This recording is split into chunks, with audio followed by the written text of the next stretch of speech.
You are listening to Radio Maria Canada. We now present the Health Hub, hosted by Cathy Biase.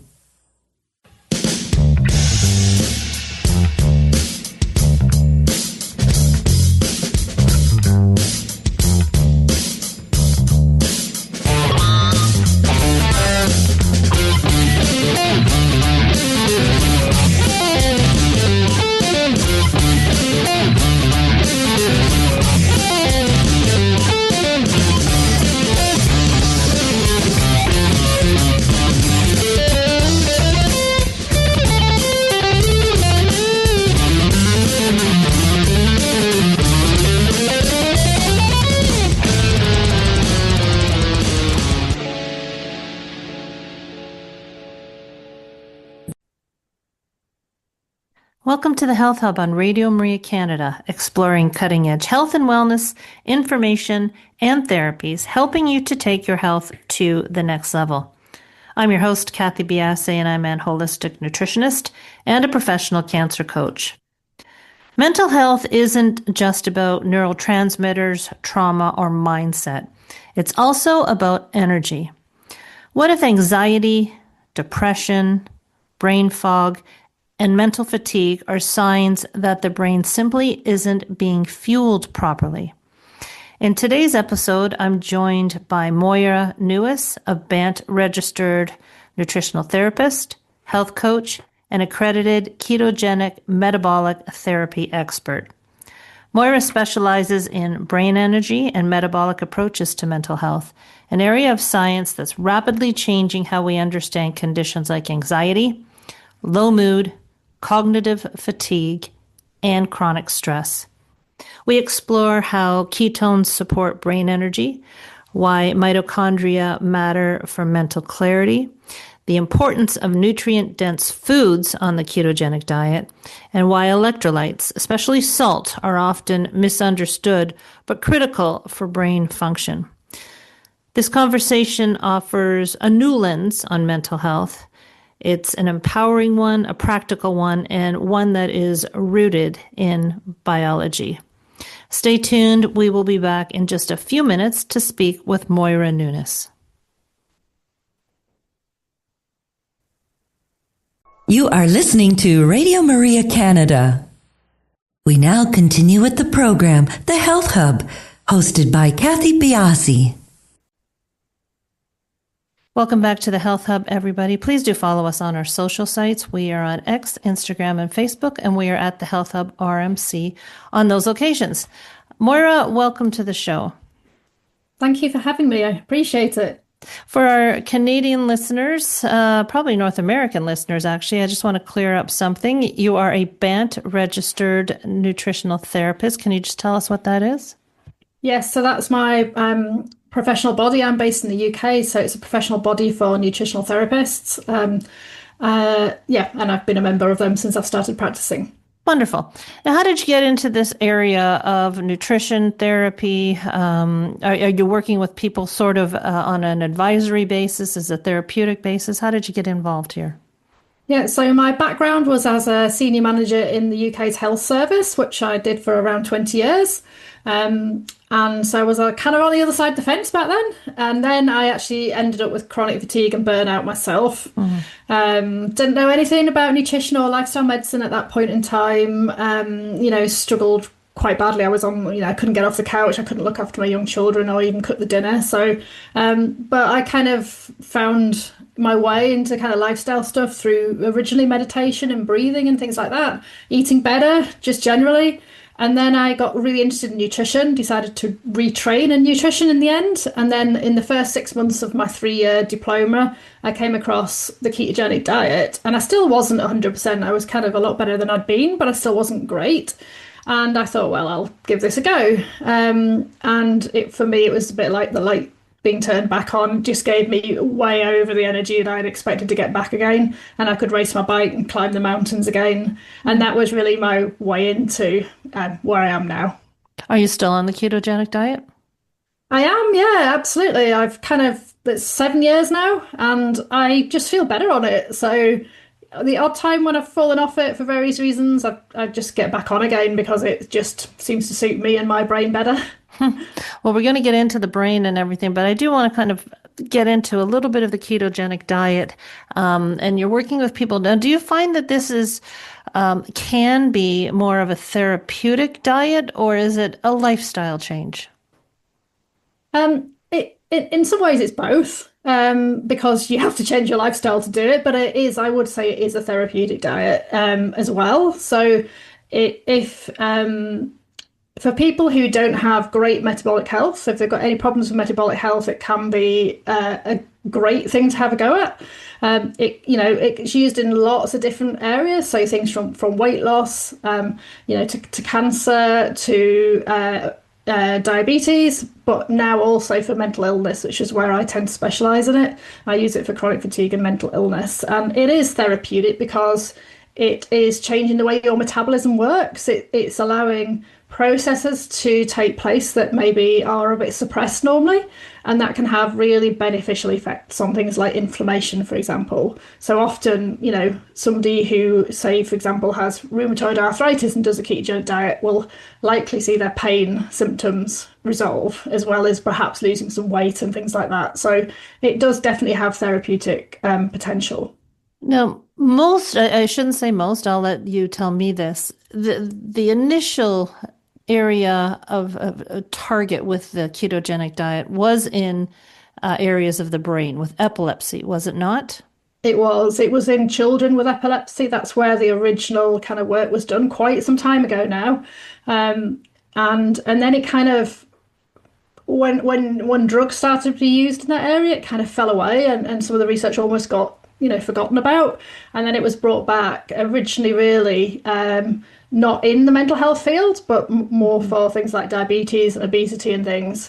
And it's come back to the fore really, and it's still used today in epilepsy and for treatment-resistant children who are treatment-resistant to drugs. It's still offered as a choice, and it can be really, really effective. It can work very, very quickly in reducing seizures in some of these children. And amazingly, after being on the diet for a few years, they can often go back to a much more relaxed way of eating and still be symptom-free. Mm-hmm. And is this where most of the research is, or is there a lot of research coming out in the other areas, not only of brain health, but other therapeutic areas of health as well? Yes, there's a lot of research coming out in all these areas, really. If you Google, ketogenic diet trials, there's a lot of them coming, and particularly in the last sort of 5 years, it's really come to the fore in mental health. So there are trials in conditions like bipolar disorder, depression. There's actually a really interesting trial just kicked off yesterday in my home country, Scotland, in Edinburgh University, where they're doing a £99.7 million randomised control trial on the bipolar disorder and the ketogenic diet. Well, we'll get into why this works in a little bit, but let's get into the mental health area, your expert area of practice. You specialize in brain energy. Now, what do you mean when you talk about brain energy, and why is this emerging as such a root cause of many mental health challenges? Great question. So, when I say brain energy, in a way, it is just energy in the brain. So when we make energy, we take the nutrients in our food and the oxygen we breathe, and little tiny organelles in our cells called mitochondria, put them together and make what we call ATP, adenosine triphosphate. That's the energy that fuels all our biochemical reactions in the body. And it's the same in the brain. So in your neurons, your nerve cells in the brain, they are doing exactly the same thing and making this ATP fuel. But when I'm looking at brain energy, I'm looking at, what can go wrong with that process really, and how we can put in support for the mitochondria to make that energy efficiently. And the mitochondria work better under certain conditions. So that's one reason the ketogenic diet works really effectively, is that they respond more efficiently. That you can use the ketones more efficiently. And I probably should just take a little step back there and explain maybe how ketones get made. And okay. So in terms of like going on a ketogenic diet, what you're doing is you're dropping your carbohydrate intake and increasing your fat intake to a kind of tipping point at which the liver starts to make the fat into ketone bodies that are just sent round your body in the bloodstream as a fuel source, and then the mitochondria can use those in place of things like glucose to make energy. So that's what the mitochondria are doing, and they also have a kind of another role. So firstly, their energy transformation role, but secondly, they have a role which is about deciding really how energy should be used in the body. And so an example would be that if you get an infection or something, then the mitochondria will divert energy towards the immune system response to get you well again. But that will also give you sickness behaviours. It will make you feel fatigued, that you want to lie down, that you might want to sleep more, you might ache. All things to kind of stop you using energy in a different way. Because we have a kind of finite source of energy. We can't just keep eating more and end up with more energy. That doesn't work. We just store it as fat. It doesn't actually result in us doing any more. So with brain energy, what we're trying to do is look at, well, when we get symptoms, things like fatigue, brain fog, low mood, things that are like energy symptoms in the brain, then we're looking at, how can we optimize mitochondrial function? How can we make sure that they feel happy in a way? Like happy seems to say in a strange sense when you talk about mitochondria, but how can we make sure that they're functioning as well as they possibly can be to put energy where it needs to be? And so we look to find out what might be causing some of those problems. So specifically, we're talking about physiological energy. I just want to make this clarification. It's not an energy, that's this ethereal energy we might be talking about. It's a physiological energy that is created by the mitochondria as ATP and passed along so we can do what we need to do in life, correct? Absolutely. But I would also say that energy is actually your emotions too, because obviously if you feel fatigued and ill, then your energy can feel low and your mood might be low. Whereas if you've got good energy flow, then you might be feeling much more optimistic, more hopeful, more happier. So it does play through that the mitochondria kind of have a role in the outward expression of energy. Well, when it comes to your fatigue that you were talking about or illness, is that considered a brain area of health, or is that considered a systemic whole body? Like if you're tired from exercising, for instance, or you're tired from fighting an illness, is that a brain issue? It is as well, because the brain is really the central controller of fatigue symptoms. So even in exercise, the brain is involved in those decisions that make you stop running at a certain point. You can't just keep going.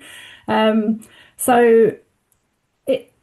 lots of things in the body that are systemic, what we'd call systemic or body-wide, like inflammation being one of those things, can have an impact on the brain still. So in a way, we can't really separate the brain from the body, because lots of things that go on, like, things that happen in the gut, for example, get communicated to the brain and vice versa. So I like to think of it as an integral response, really. So when we talk about the ketogenic diet for mental health or brain energy, are you targeting, are there areas of mental health that can't be accessed by the ketogenic diet, that cannot be supported?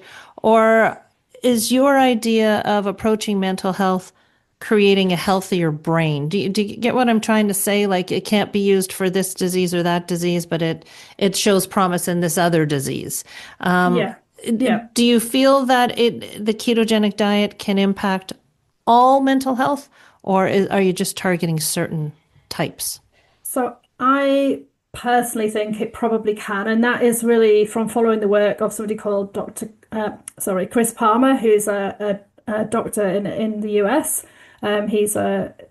He has published several papers that are talking about a transdiagnostic approach to mental health, whereas a lot of symptoms of mental health appear in more than one condition. Fatigue being the obvious one. But also some of the potential therapeutic ways of treating things can be transdiagnostic too. So, if we just take ketones as an example, what mechanisms might they work by? Well, there's actually quite a few. So not only can they be a more efficient way of producing ATP, that energy fuel, but they can directly dampen the inflammation in the body in several different ways. They can directly signal to something called the inflammasome. That they can also play a role in many other cell signaling things, processes, including things like even making proteins in the body, how proteins are made, and proteins are obviously cell messengers, as well as, creating structures. So there is this belief growing, I think, in the what I call the metabolic psychiatry community, that there are things, and it's not just the ketogenic diet. Another example would be things like circadian rhythm, that we know are important in several different mental health conditions again. So there are these factors that keep cropping up, like gut health would be another one, stress management would be another one, that are all kind of have a transdiagnostic impact that can be helpful in several different conditions. When you talk to your clients or patients about your approach to mental illness, are you explaining to them that you feel that conditions are brought upon by a misuse of energy in the brain? Or a lack of it? I tend to draw on the work of Dr. Martin Picard, who he has done a lot of research into how mitochondria work, and he tends to explain it as that when we get symptoms that might relate to mitochondrial problems, he calls it energy resistance. So if we think about energy in terms of like an electrical circuit, for example, if you've got a wire with a bulb in it, then if there's the right amount of the bulb is a certain amount of resistance, and you need a certain amount of resistance to light up the bulb. But if you have too much resistance, then it'll go on fire, and if you don't have enough, you won't light the bulb. So there's this optimal amount of energy resistance required in the body. Too much will create symptoms. So if I take my own example, when I had burnout, I think I had too much stress in my life was the big problem. But actually, it's interesting that it wasn't just stress management strategies, but also diet strategies that got me back to that full health again. So there are more than one way of necessarily supporting yourself to get back to health, even though that might not have been the main driver of the problem in the first place, if that makes sense. Mm-hmm. Is the ketogenic, the metabolic therapy that we're talking about here, is it different from doing keto for weight loss, or are they exactly the same? Okay. So it's a good question. Usually keto for weight loss, people are just trying to get into ketosis. That means they're just kind of making ketones and burning them as the main fuel. Most of the time in mental illness, we're generally trying to get the ketone level a little bit higher. And that's partly because there are some trials that have shown a link or a correlation between symptoms and ketone levels. So we know there was a trial in bipolar disorder, for example. It was a small trial, but it showed that people with higher ketone levels had fewer symptoms.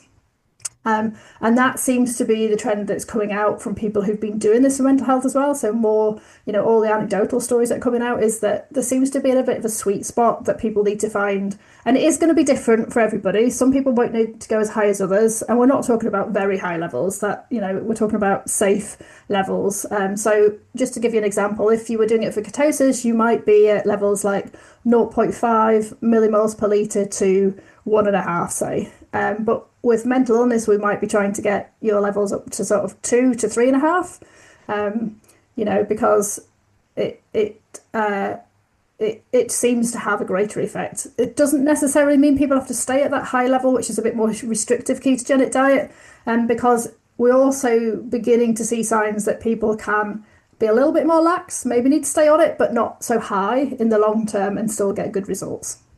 Okay. Now, we talked about symptomology, tiredness, brain fog, but are there certain conditions that you are seeing stronger evidence for using the ketogenic diet? Yeah, so when we say evidence, we can look at it in two ways. There is the actual scientific research evidence, like the trials that have been going on, and there's a lot of trials now that are going on across different countries. From things like anxiety, schizophrenia, depression, bipolar, for example. But there's also what we see as practitioners in our own practices. An example is I published a case report last year, which was a man who did a ketogenic diet for schizophrenia and had been in and out of hospital. He'd been sectioned, and when he came out of his rehab, he went onto a ketogenic diet and stayed at a high therapeutic level and never had another repeat of his symptoms. He stayed in remission. And I followed him up for over a year now, and that's still the case. So I'm actually publishing another case at the minute about anxiety, somebody who actually worked in the kind of contemplative science field, but was struggling with anxiety, who came and did a ketogenic diet, and again, very, very quickly, she felt an awful lot better. Her symptoms resolved, and she felt, like she had a calm, clear mind for the first time, which was great because she actually does a lot of meditation, and she was struggling with the meditation, and it just felt so much better when she could put the two together. So right now the science is lagging what you're seeing in practice? No, is that fair to say? I think it's catching up. I think that there is a lot of work going on in the US. There is a philanthropic foundation called the Bazooki Foundation who have put a lot of money into supporting the science and communities of practice they're starting to look at, and support for individuals. So that's a great resource online for people as well. There's lots of videos and things there. We've got, in the UK here, we've got this big trial at Edinburgh University being funded by the government. It's coming from mainstream research resources.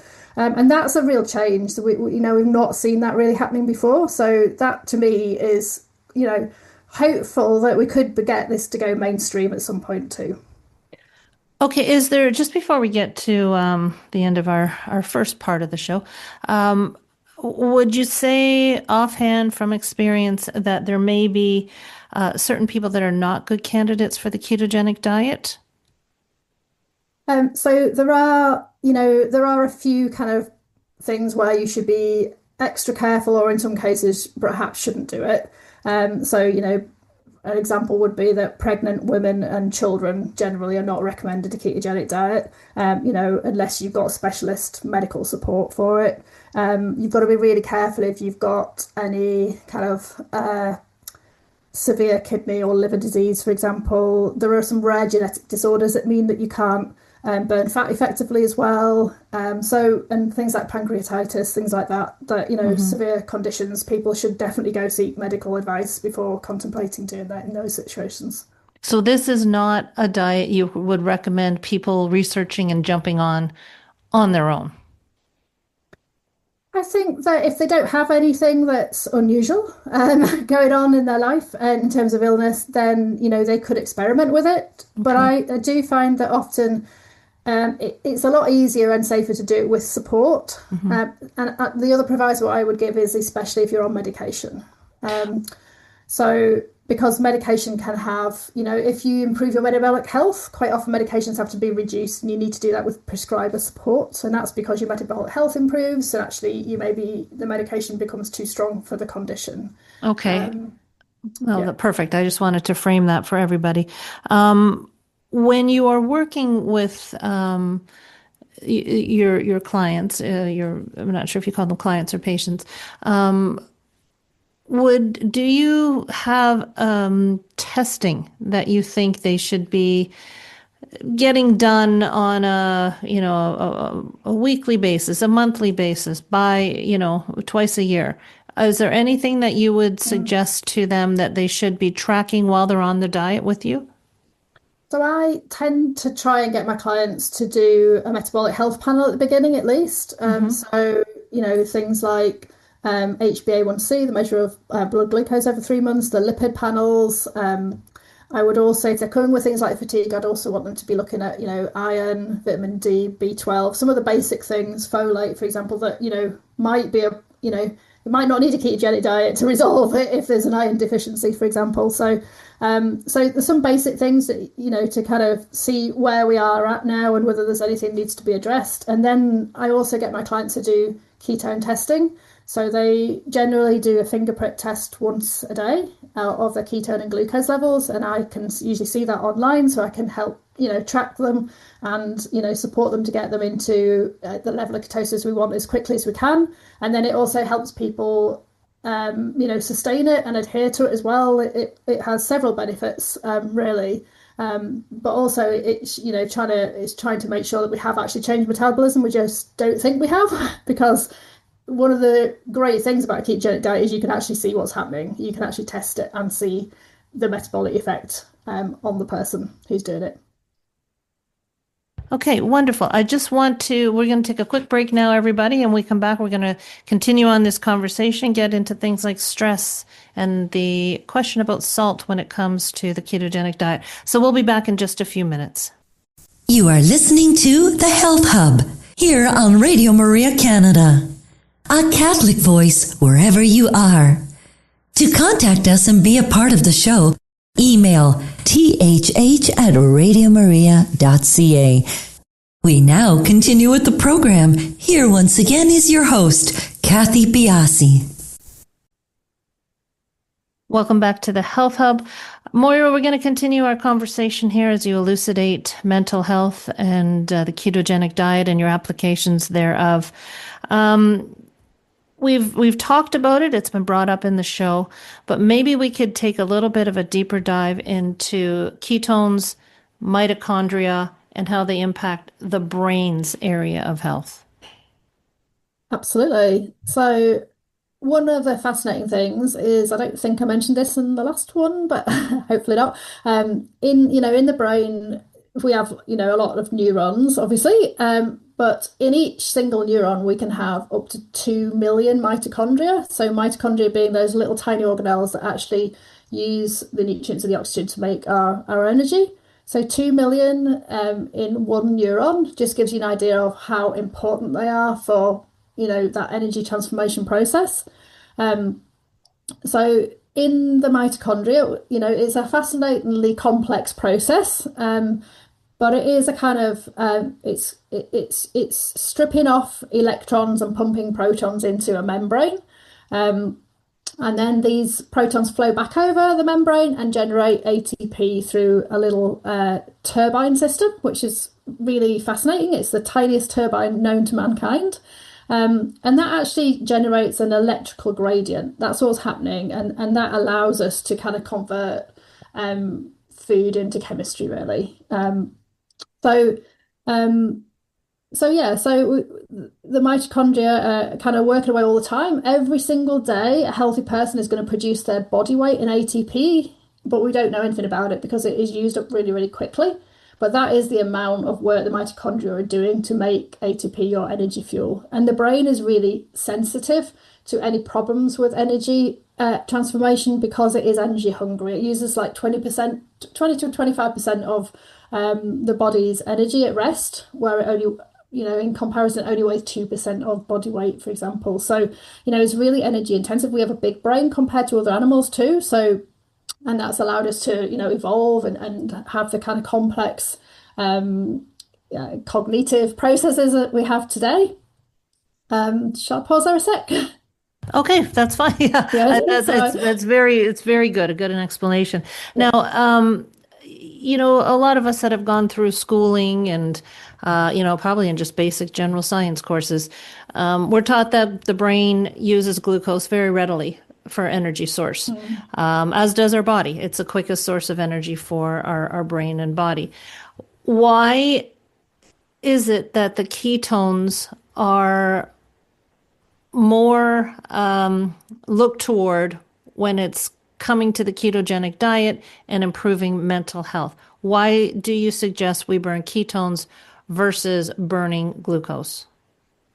So there's a few reasons. The first one is that we might not be able to use glucose effectively. So if we have something called insulin resistance, which is when your body is starting to make more insulin to And insulin's role is really it's like a key in a lock, to allow cells to kind of open up and take glucose out of the bloodstream into the cell where we can burn it for energy, or if we don't need it right straight away, we'll be storing it for later.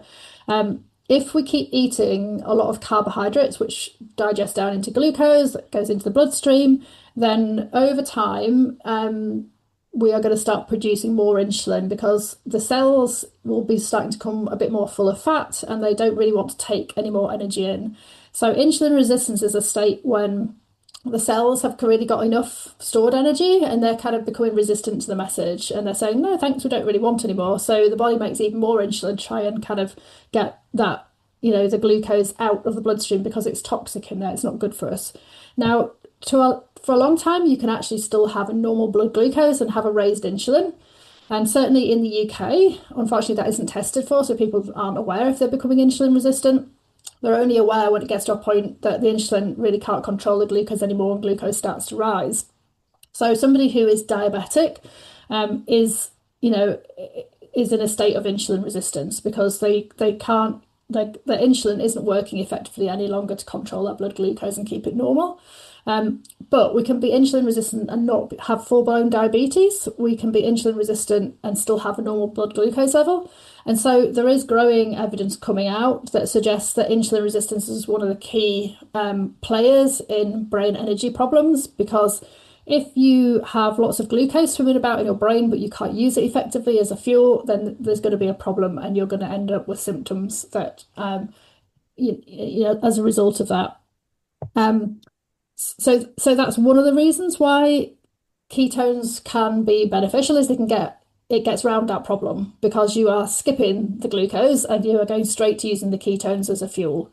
The second issue... Sorry, you go ahead. You finish off. Yeah, I was going to say the second kind of main issue is that when you make ATP with ketones, it uses less oxygen, so it's more what would be called metabolically efficient. And that also means it doesn't create as many what are called reactive oxygen species. And they are highly reactive molecules that can cause tissue damage. They are produced all the time in mitochondria. It's actually a helpful signaling system in the body as well, but in large amounts can be detrimental, can end up with tissue damage and inflammation. So ketones, actually, some people talk about them burning cleaner, but what they mean is that they're not using as much oxygen and therefore there is less risk of more reactive oxygen species being produced. So that's a second bonus of not using glucose as your main fuel. You talk about insulin resistance and not being tested for it. You have to really request it here in Canada too, and I don't know if everyone tests for it, but getting your insulin levels tested versus your glucose levels tested, I totally agree with you. The symptoms of that could be delayed. Now, if you have no issue with your insulin and no issue with insulin resistance, is there still a necessity other than clean burning to switch over to a ketogenic diet? Okay, good question. So there are several reasons why ketones can be helpful. So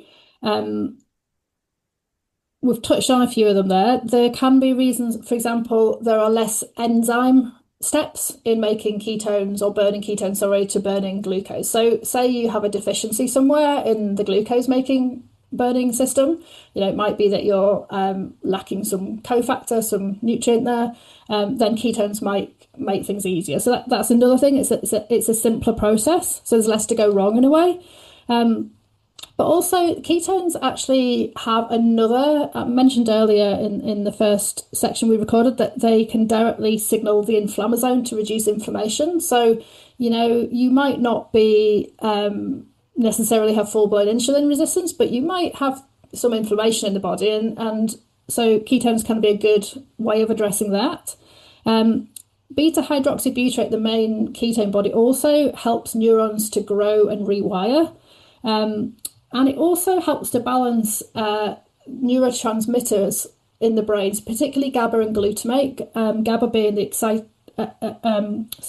glutamate being the excitatory one, and GABA being the kind of calming one. So ketones actually can have quite a few different roles in brain health in general and brain energy.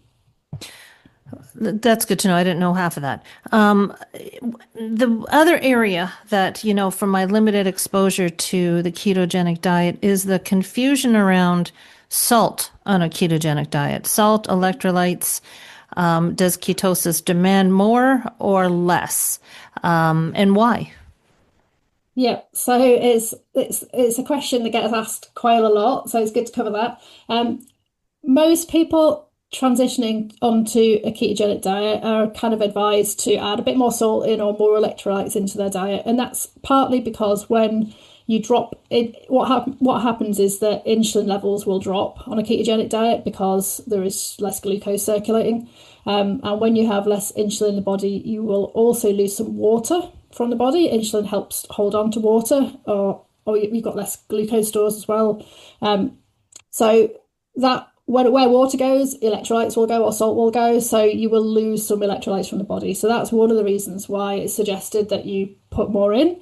And something called a keto flu, which is not really a flu, it's just a set of symptoms that sometimes occur when people go on a ketogenic diet, it's an adaptation process. Sometimes that can be helped by supplementing with additional electrolytes and staying well hydrated too. That's really important. Also transitioning more slowly from, if your diet is quite highly processed and has a lot of carbohydrates in to start with, you can reduce the effects of the keto flu by transitioning slowly. Going low carb first, for example, can help that transition. However, what I would say is salt is a personal thing too. So there are some people who do one end of the spectrum, which is a carnivore ketogenic diet, and they often find they don't need as much salt, interestingly. So it is kind of an area that's not maybe had enough research done and does seem to need to be personalised. Are there symptoms or signals of low electrolytes where you would say, yes, let's add some to the diet? Yeah, so some of the common ones would be feeling even more fatigued, which hopefully we're trying to avoid long term. Things like muscle cramps, headaches, things like that would be obvious signs. However, interestingly, and I do speak from a little bit of personal experience with this because I had a problem with leg cramps, which was only resolved by stopping salt. So I do know that it is a little bit of a difficult area to work out sometimes what's going on, and that can it can be useful to get some help if you're in that situation, you feel a bit stuck for sure. You touched a little bit on some of the foods that some people transition into the ketogenic diet on, and I've heard people say, I just eat a ton of eggs, I eat a ton of butter, I eat it. And I think maybe this is where the confusion lies, because many of us would say, well, that doesn't sound healthy either.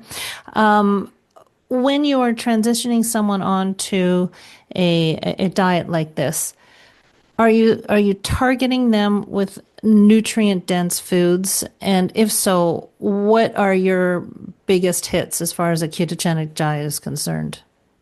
Yes, definitely nutrient dense is top of the list. So because if you eat nutrient dense food, it's so full of all the micronutrients that you need, and they're just as important in many ways as what we call the macronutrients, the fat side of things. Because if you're deficient in a micronutrient, you still won't make energy well. If you're deficient in iron, you can't transport oxygen around the body, for example. So absolutely. And for me, that's about going back to the foods that we kind of evolved and grew our nice, large, healthy brains on, which was things like meat, fish, eggs. They're the really nutrient dense foods. And in addition, using fats, adding fat to that. So one of the biggest mistake I see people making is actually not adding enough fat to their food. So it's unusual to see people adding too much, having a lot of fat and not other things. It tends to be that they, getting sufficient protein, sometimes too much protein for a higher ratio of ketogenic diet, but also not enough fat. And I mentioned earlier, the carnivore diet is like one end of the spectrum. The other end would be, a spectrum that's got many more vegetables in. Fruit is a little bit difficult on a ketogenic diet because it's difficult to really eat a lot of fruit from any type of fruit because they all contain fairly large amounts of carbohydrates, which break down into glucose. If you eat too much glucose, it's going to kick you out of ketosis. But you can get away with small amounts of berries and things like that are, low in sugars. Yeah. And then when it comes to the vegetables, see, where my question lies is how do you support your gut if you're cutting out a lot of the carbohydrates? You know, and as we see research and it's been long held that fiber is so essential for supporting the health of your gut. So on a ketogenic diet, you can still eat a lot of vegetables potentially. I say potentially just because for some people, they may find it helpful not to eat as many. There are some people who seem to do better with less fibre in their diet. I know that's a bit controversial, and the evidence is still perhaps to be kind of, the research hasn't all been done on that, but there are people with inflammatory bowel conditions that sometimes do better with less fibre. But if you're eating a ketogenic diet, you can eat, things like broccoli, cauliflower, courgettes, peppers, tomatoes, lots of salad things as well. So there's plenty of potential to still have a colourful plate there, that contains lots of different vegetables. If you don't have any reason to exclude them from your diet, then, you might as well keep them in, keep it even more nutrient dense, because then you're getting, there are some nutrients, folate is an example potentially where, leafy green vegetables are a really good source of that. So there are, I generally start people off on a meat, fish, eggs and low carb vegetable approach to things. Okay, so where does we talked about protein, and obviously the foods you just mentioned are loaded with protein. Where, as far as ratios, does protein land within the ketogenic diet? So, the way I work with clients is that usually I start by working out how much protein somebody needs to eat. And it does depend what ratio of diet they're on as well. So if they're on what I'd call a 1-to-1 ratio, and that means that they're going to eat 1 gram of fat to every 1 gram of protein and carbohydrates combined, that's a kind of lower ratio. It's easy to get, good amounts of protein into the diet. And by good amounts, I'm talking about somewhere between 1.2 and 1.6 grams per kilogram of body weight, which is, the ideal amount for most people, unless potentially you're, an elite athlete or a bodybuilder or something like that who might need more. When you start to increase the ratio to a 2-to-1, so you're eating 2 grams of fat to every 1 gram of carbs and protein combined, generally that is where you just can't eat as many vegetables and things, because it will bounce you out of ketosis. And it also tends to mean that sometimes you can't get to the top end of that protein ratio. So you're looking more at the 1.2 to 1.4. And I tend to feel that in the long run, it's probably better to try and, if it's possible, be on slightly lower ratio so that you can get as much protein into your diet as possible. Got it. Now, do you support people on a ketogenic diet with certain supplements? I do use supplements. I have a very much a food first approach. I tend to like to do the food first to see, that might sort the problem. We might not need supplements, but I will use supplements. Sometimes I'll use supplements to support ketosis. For example, carnitine, which is needed to shuttle fats into the mitochondria. The creatine is another supplement that can support ATP production in the mitochondria, and it's got quite a lot of good research now for brain health conditions. But I will also look at results of blood tests and things, and see if somebody needs supplementation in a different way as well. If you have clients that aren't prepared fully to go on the ketogenic diet, can you graduate them in by offering them other steps to help support their mental health? Yeah, absolutely. And although I'm kind of known as a ketogenic expert, I still get clients who come to me who specifically say, I'm not sure I'm ready for a ketogenic diet. That's fair can you too. support me? Yeah, absolutely. And also, not everybody needs to do a ketogenic diet, right? So it's not a be all end all approach at all. Sometimes people just need to eat a low carb, nutrient dense diet. And, along with stress management things, good sleep, etc. So absolutely, I will work with the client where they're at and where they want to be, and we'll look at their goal and what we think we need to do, and we'll discuss it and make a plan that fits their lifestyle and supports them as best I can. Wonderful. Now, Moira, do you have any projects that you're working on that you can share with us? And if so, what are they? And also, as we get towards the end of the show, if you could give everybody your contact information, social media handles, that would be wonderful. Yes, thank you very much. So yeah, I've got two projects this year. The first one, that's the furthest ahead one as well, is I'm writing a book. It's called Mood, Mind and Mitochondria: How to Reset Brain Energy and Optimize Mental Health Using Metabolic Magic. So I'm looking, at all about brain energy in the first section of the book, really, and how our brains evolved, on what kind of diet we evolved on, what's the optimal way to eat for it. And then I'm looking at the kind of hidden drivers of mental health, which we touched on today, things like circadian rhythm, how nutrients are used in the brain, gut health, etc., inflammation. So, and then the last section is all about how to optimize your mitochondria to support your mental health. So that's my big project at the minute. I'm also working on a course, and that hopefully will be ready a bit later in the year. And if you would like to find me, then my website is my name, so it's www.moiranewis.co.uk. And I do have a nice 10 top tips book for brain energy. It's like an ebook that you can download from there, and I'll send Cathy the link for that too. Wonderful. When is your book going to be out? Well, I'm working with a publisher. I think it will be available on to pre-order towards the end of the year, and then it'll probably be on the shelf next January. That's the plan. Oh, that's a big thing to tackle. Congratulations on that. Good to know. Moira, thank you so much for being with us on the show today. Really informative. Thank you so much. It was a pleasure talking to you. You as well. And everybody will talk to you next week on the Health Hub.